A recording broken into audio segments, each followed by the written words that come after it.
시사본부 10분 인터뷰.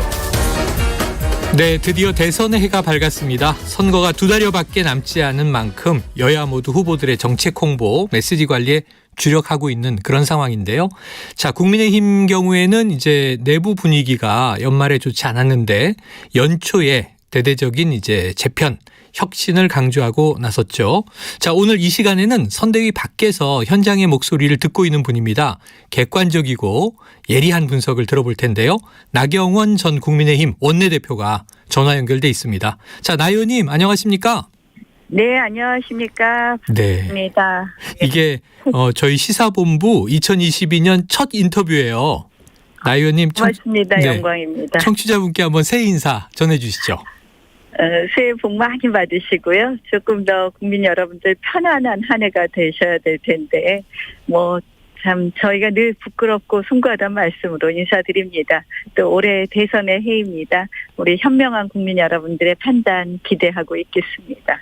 네. 그런데 이제 당 이야기로 넘어가 보면 국민의힘 내홍이 이게 뭔가 해법을 찾지 못한 것 같아요. 그리고 월요일인 오늘 오전에 선대위 전면 개편 단행 의지가 김종인 총괄위원장으로부터 나왔는데 또 신지혜 이 새시대 준비위원회 수석 부위원장은 전격 사퇴가 발표됐습니다. 이 의원님 현재 상황 어떻게 보고 계세요? 어찌됐든 먼저 국민 여러분들께 송구하다는 말씀을 먼저 드려야 될 것 같습니다. 네. 정권 교체의 열망이 굉장히 높으신데 우리가 좀 일사불란하고 좀 화합되고 또 어떻게 보면 이렇게 함께 책임지는 그런 선대위의 모습이 되었어야 되는데 아직도 뭔가 삐그덕거리고 분열되어 있고 하는 모습을 보여드린 게 안타깝다고 생각을 하고요. 그나마 다행인 것은 어쨌든 지금 연말에 여러 가지 우리 국민 여러분들께 실망을 끼쳐드린 상황이라서 그런 걸 좀 바꿔보고자 하는 이렇게 변화를 가져오겠다는 의지를 아마 김종인 총괄 선대위원장께서 표명하신 것 같습니다. 그래서 좀 잘 빨리 마무리해서 우리가 좀 대오를 일사불란하게 갖춰야 될 때다. 그리고 더 이상은 이제 이런 내부 잡음으로 인한 토론이 주제에 중심되지는 않았으면 네. 그런 마음입니다. 그래서 연초에 이렇게 또 인터뷰를 잡아주셨는데 조금 이제 곤혹스러운 측면이 있죠.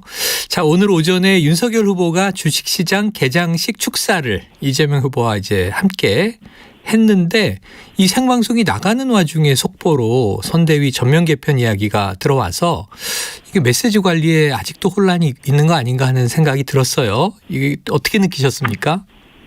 제가 그 상황을 정확하게는 인지하고 있지 못해서 말씀드리기는 좀 그렇지만, 네.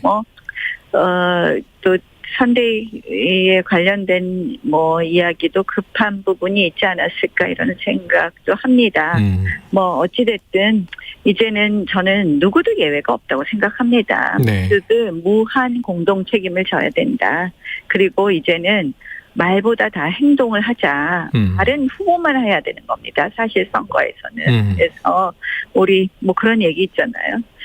노 액션 토크 온리가 아니라 거꾸로 노 토크 액션 온리로. 네. 네. 말보다 이제 행동으로 보여줘야 한다 강조해 주셨는데 그렇다면 오늘 이제 선대위의 전면 개편도 말씀하신 대로 나아지고자 하는 노력일 테니까요.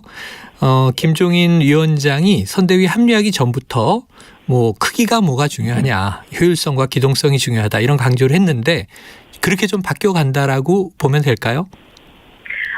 김종인 총괄 선대위원장께서 선대위 관련돼서는 전체적으로 총괄하시기로 하셨으니까요. 김종인 위원장께서 그에 맞게 선대위를 운영하실 거라고 생각을 하고요. 크다, 적다 이런 얘기는요. 사실 이재명 후보 선대위도 점점 어마어마하게 커졌습니다. 네네. 선거에 있어서는 모든 분들을 후보와 똑같은 마음으로 뛰게 하는 것 그거 자체가 중요하거든요. 그래서 조직의 크기 이런 게 중요한 것이 아니라 모두들 한 마음으로 뛰게 할 수 있는 그걸 만들어 가시지 않을까 이렇게 생각합니다. 네. 그렇게 해 주셔야 된다고 네. 생각하고요. 나 의원님께서 뭐 워낙 다양하고 많은 선거들을 치러 오셨기 때문에 네. 크기가 중요한 건 아니다.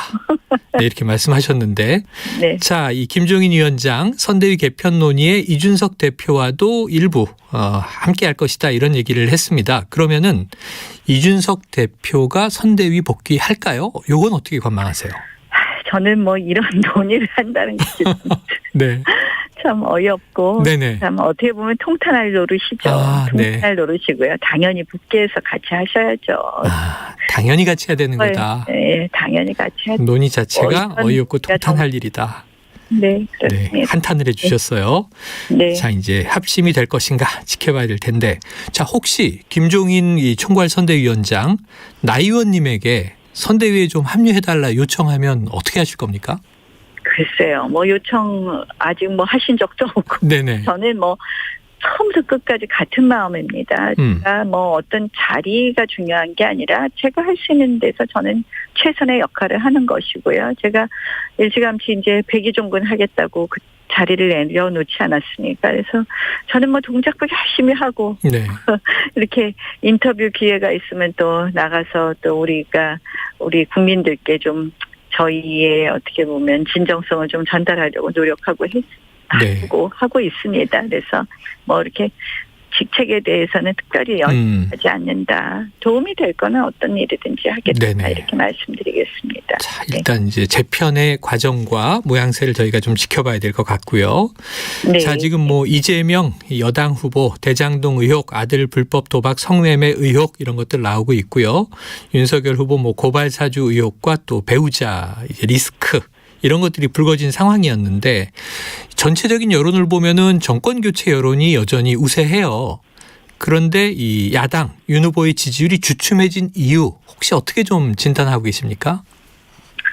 저는 뭐 이런 환경에서 사실 후보 지지율이 올라가는 걸 기대하는 게 난망한 일이다라고 하는 게 지금 말씀하신 이 대장동 의혹이라든지 이런 부분은 사실은 정말 대한민국을 들었다 놨다 할 수 있는 어마어마한 의혹이거든요. 네네. 전혀 수사가 진행되지 않는 것으로 보입니다. 네네.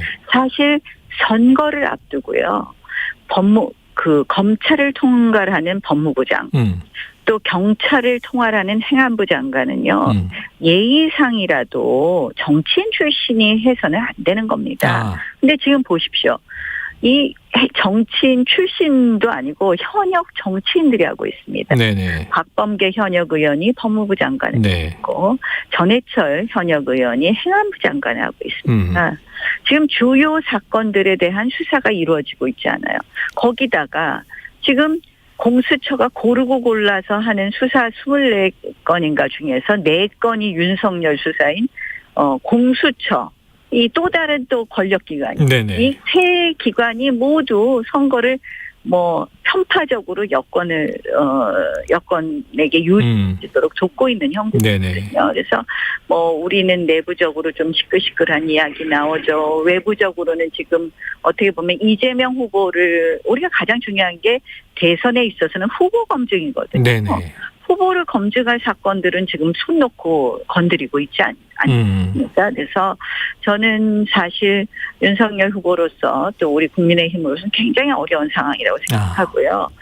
이 대장동 사건이 왜 중요하냐. 저는 이 대장동 사건의 핵심이 뭡니까?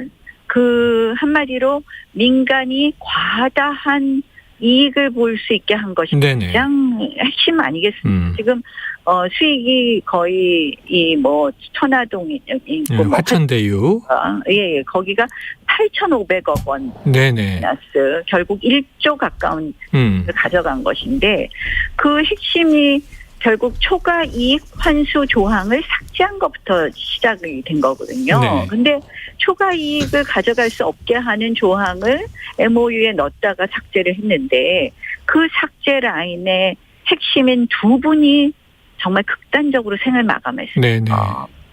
근데 뭐 그 위에 제일 위에 꼭대기는 이재명 후보의 측근인 유동규 본부장 성남도계공의 지금 구속 기소돼 있습니다. 되어 있지만 그 규정 삭제에 대해서는 그분한테 책임을 안 묻는 것으로 알고 있고 그리고 또 다른 어떻게 보면 거기에 핵심인 그 정 변호사라는 분도 그 책임에서 지금 자유로워졌어요. 네네.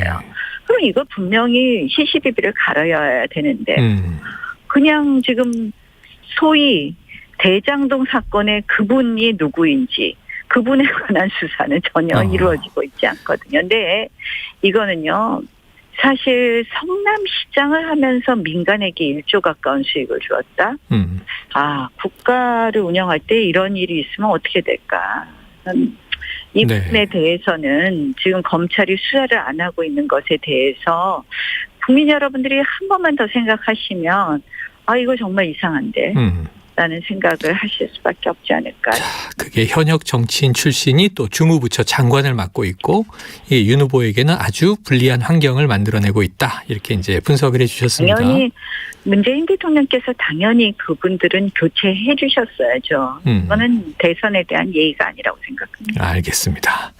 윤석열 후보는 이제 지난 그 TK 방문에서요. 현 정권 또 이재명 후보 강한 어조로 이제 비판을 했는데 일각에서는 또 이런 얘기가 나옵니다. 윤 후보가 문재인 정권 때리기로만 일관하는 게 아니냐. 좀 미래 비전을 보여줘야 되는 거 아니냐.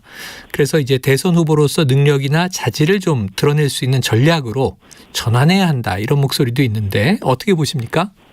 투트랙이 필요하겠죠. 후보 입장에서는 오죽 답답했으면 직접 하셨을까. 네네. 사실 악역은 좀 다른 분들이 해주시죠. 그렇죠. 네.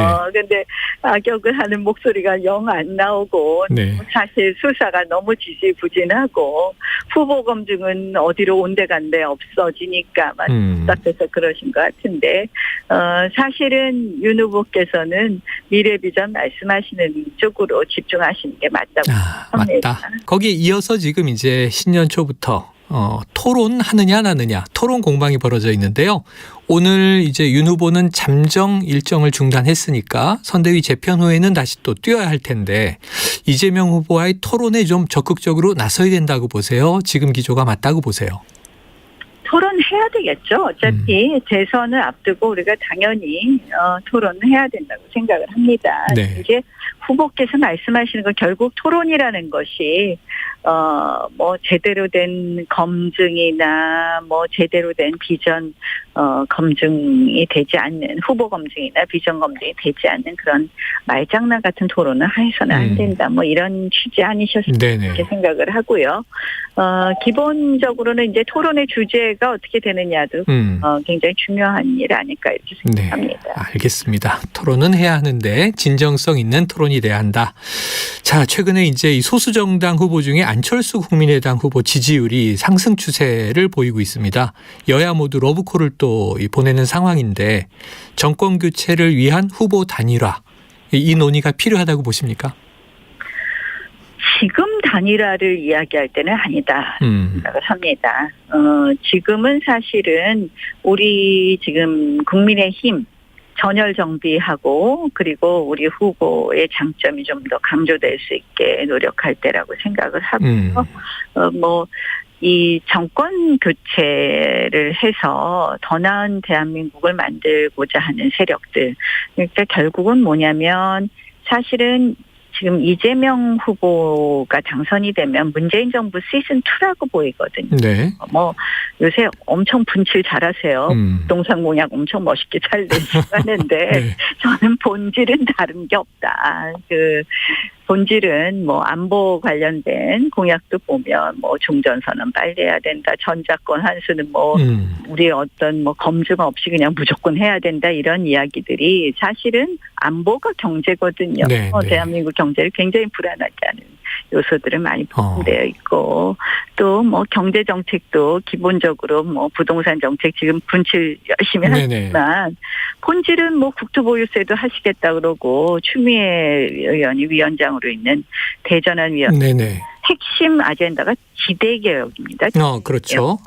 지대개혁이 뭡니까? 결국 토지 임대료나 이런 부분을 과감하게 정부가 개입하겠다는 것인데 그게 지나치면 어떻게 될지 한번 생각해 보십시오. 그래서 본질은 다름이 없다. 그래서 사실은 이 문재인 정부가 더 이상 대한민국을 이끌고 나가서는 결국 지금 빠르게 지금 4차 산업 시대로 바뀌고 있는 이 지금 세계적인 경제 흐름, 그리고 그 가운데서 미중 간의 어떤 패권 경쟁이 굉장히 심한 이 흐름에서 네. 우리 대한민국의 미래를 담보할 수 없다고 보는 겁니다. 그래서 그런 점에서 우리가 좀 전열 정비하고 우리 비전도 제대로 보여드리고, 그리고 나서 이 정권 교체를 열망하는 세력들이 함께 논의하는 건 그 다음 문제다, 이렇게 생각합니다. 알겠습니다.